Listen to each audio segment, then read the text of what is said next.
ఇంతటి service sir transaction company 12 months transaction చేయమని చెప్పున్నాను. వాటిలో ఏమైనా డౌట్స్ ఉండే కూడా నేను ఎక్స్ప్లెయిన్ చేస్తున్నాను. ఓకే, ఆ 12 మంత్స్ ట్రాన్సాక్షన్ లో మీరు చేసేటప్పుడు ఎవరికైనా డౌట్స్ వచ్చాయా? క్లియరా? Clear sir. Clear. Month wise transactions post చేస్తూ month wise profit and loss check చేస్తూ మీరు ఎంట్రీస్ అనేది పాస్ చేసుకుంటూ వెళ్ళాలి.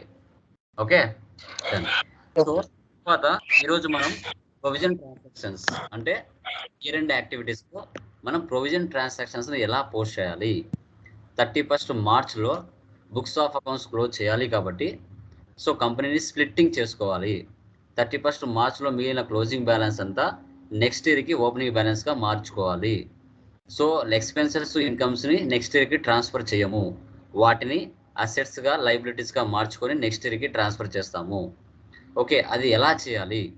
ఇప్పుడు ప్రతి మంత్లో మీరు చూసుకున్నట్లయితే రెంట్స్ కానీ ఇన్కమ్స్ కానీ చూసుకున్నట్లయితే నెక్స్ట్ మంత్ 5వ తేదీనో నెక్స్ట్ మంత్ 10వ తారీఖు ఇచ్చేస్తారు మీకు సాలరీస్. సో అలాంటప్పుడు మనం ఏం చేస్తాం, 31st మార్చ్కి ఎండ్ అవుతుంది బుక్స్ ఆఫ్ అకౌంట్స్, ఇయర్ని ఎండ్ చేయాలి.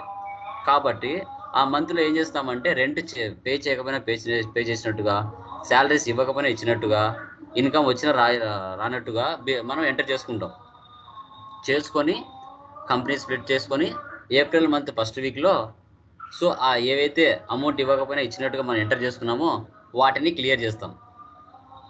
సో అదే అనమాట ఆ ప్రాసెస్. ఎలా చేయాలి? ప్రొవిజన్ ట్రాన్సాక్షన్స్ అంటాం, లేదంటే అడ్జస్ట్మెంట్ ఎంట్రీస్ అంటాం, లేదంటే ఇయర్ ఎండ్ యాక్టివిటీస్ అంటాం. ఓకే, మనం ఉపయోగించే ప్రతి అసెట్ మీద కూడా డిప్రిసియేషన్ కూడా తీస్తాం.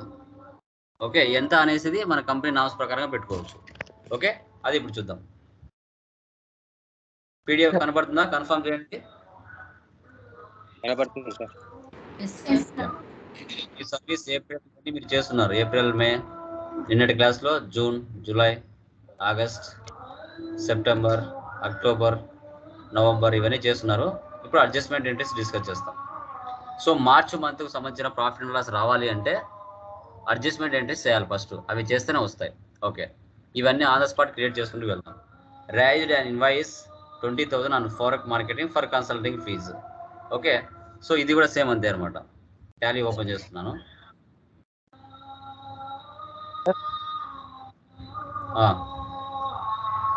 చెప్పండి. సెప్టెంబర్ మంత్ లో 15 days అండ్ సాలరీ 8,250. అది నెరేషన్ రాసుకోండి. అంటే అది క్యాలిక్యులేషన్ మనం చేయొచ్చు సార్. అది ఇంకా ఆటోమేటిక్ ఇంకా మనం బ్యాలెన్స్ ఇవ్వాలా లేదా ఎలా తెలుస్తుంది సార్? ఏం లేదు, జస్ట్ అవి నెక్స్ట్ ఎంట్రీస్ లో ఒక పార్ట్. ఓకే, వచ్చేస్లోకి వెళ్ళండి. ఆల్రెడీ ఎగ్జిస్టింగ్ కంపెనీ ఓపెన్ చేస్తున్నాను. నేను కంపెనీ ఓపెన్ చేస్తాను. సర్వీస్ కంపెనీస్ ఓచర్స్ అన్ని F7లో పోస్ట్ చేయాలి. ఆల్ట్ సి ఫారూక్ మార్కెటింగ్. టాలీ నేర్చుకుని వెళ్ళారు, డబ్బులు ఇవ్వలేదు. డబ్బులు ఇవ్వాలనేసి మనం దీంట్లో పాస్ చేస్తాం. Sundry debtors 20,000. Consulting fee save. Next rent debit, rent payable credit 2,500. Alt C rent payable. So provisions అంటే కరెంట్ లైబిలిటీస్ అని అర్థం. ఎక్స్పెన్సెస్ అన్ని డెబిట్ అవుతాయి, పేయబుల్స్ అన్ని క్రెడిట్ అవుతాయి. Next salaries 12,000. Alt C salary payable.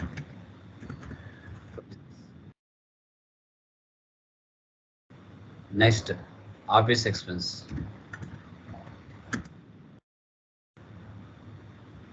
750. Alt C office expense payable. Provisions. Next, telephone bill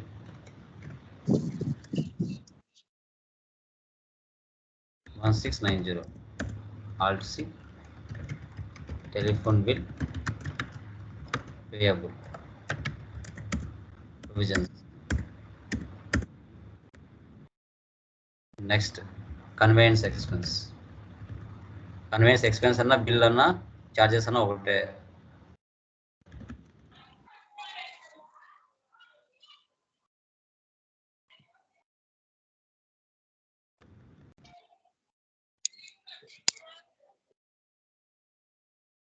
తర్వాత cab hiring charges,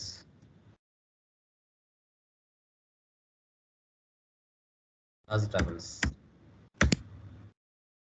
next electricity expenses,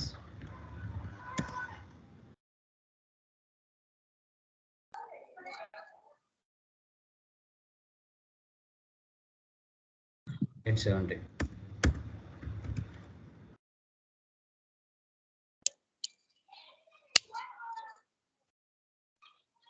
Provisions. So ఇలా enter చేసుకోవాలి. Next depreciation. సో అసెట్స్ మీద depreciation తీస్తారు. Indirect expense, control C, total amount enter చేసుకోవాలి.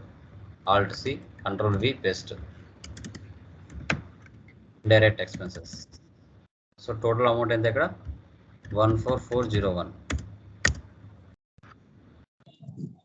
Computer 5610. Cell phone 1154. Furniture 2404. Air conditioner 8005. Electrical fittings 1442.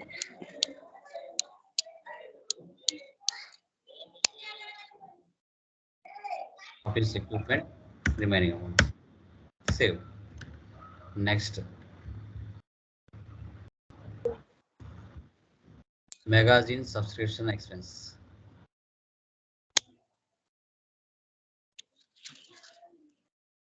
See copy, control V, paste. Indirect expenses, debt, prepaid magazine subscription. Next insurance expenses, direct expenses 4000. Prepaid insurance.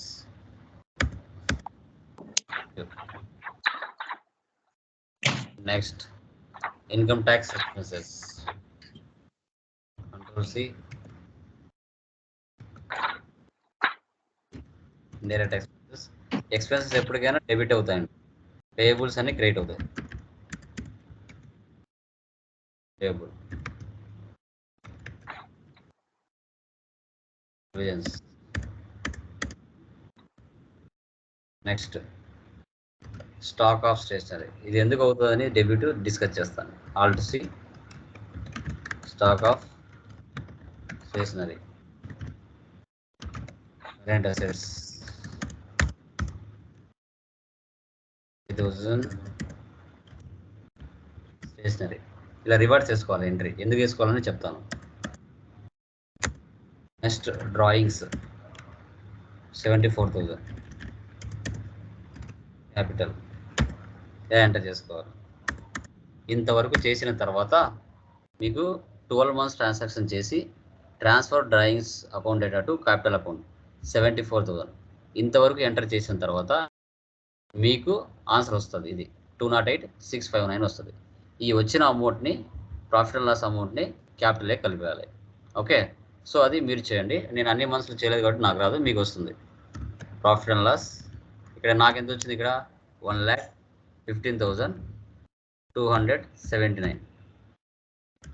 అది zero అయిపోయి క్యాపిటల్లే కలిపేస్తాను. But మీకు real టైంలో చేసినప్పుడు, అంత work చేసినప్పుడు మీకు అదే ఆన్సర్ వస్తుంది. నాకు ఏమంటే నేను 12 months చేయలేదు కాబట్టి నాకు రాలేదు, మీకు అదే వస్తుంది. ఓకే, ఇలా వచ్చిన ప్రాఫిట్ని క్యాపిటలే కలపాలి. మళ్ళీ ఫైనాన్షియల్ ఇయర్ అంతా బిజినెస్ చేసుకుంటూ వెళ్తారు. ఓకే, సో ఇంతవరకు చేస్తే అప్పుడు మీరు మార్చికి సంబంధించిన ప్రాఫిట్ అండ్ లాస్ షో చేస్తుంది కరెక్ట్గా, లేదంటే షో చేయదు, గుర్తుపెట్టుకోండి. అలా చేయాలి. ఇప్పుడు కొన్ని ట్రాన్సాక్షన్స్ మీనింగ్ చూడండి.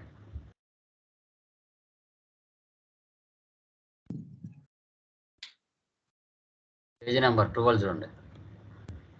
Transfer the stationery amount 5,000 to the stock of stationery. Stationery is a expense ledger. Expenses and income ledgers will not transfer to the next year. Asset and liabilities only transfer to the next year. So we have to transfer the stationery expense ledgers to stock of stationery, which we have to create under current asset group. It is general voucher.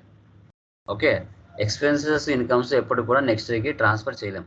వాటిని అసెట్స్గా లైబిలిటీస్గా మార్చుకొని next ఇయర్కి transfer చేసుకోవాలి.